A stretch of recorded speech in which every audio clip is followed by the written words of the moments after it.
تفسیر القرآن آج کا سبق سورۃ الفرقان آیت نمبر 75 سے 77 تک۔ اعوذ باللہ من الشیطان الرجیم، بسم اللہ الرحمن الرحیم۔ اولئک یجزون الغرفة بما صبروا ویلقون فیہا تحیۃ وسلاما خالدین فیہا حسنت مستقرا ومقاما قل ما یعبأ بکم ربی لولا دعاؤکم فقد کذبتم فسوف یکون لزاما۔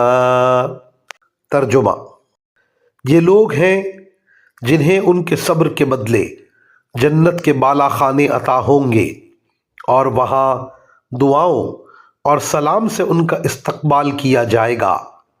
وہ وہاں ہمیشہ زندہ رہیں گے۔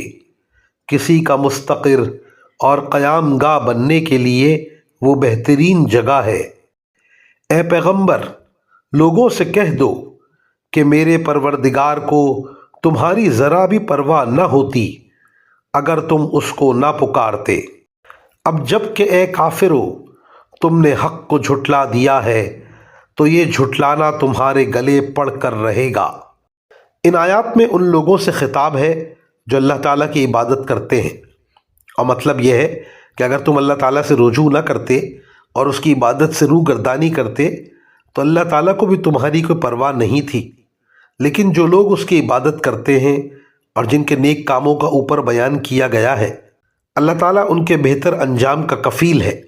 پھر آگے کافروں سے خطاب ہے کہ جب تمہیں یہ اصول معلوم ہو گیا اور تم نے حق کو جھٹلانے کی روش اختیار کر رکھی ہے تو تمہارا وہ انجام نہیں ہو سکتا جو اللہ تعالیٰ کے نیک بندوں کا ہوتا ہے۔ تمہارا یہ طرز عمل تمہارے گلے پڑے گا اور آخرت کے عذاب کی شکل میں تم سے اس طرح چمٹ جائے گا کہ اس سے خلاصی ممکن نہیں ہوگی۔ وآخر دعوانا ان الحمد للہ رب العالمین۔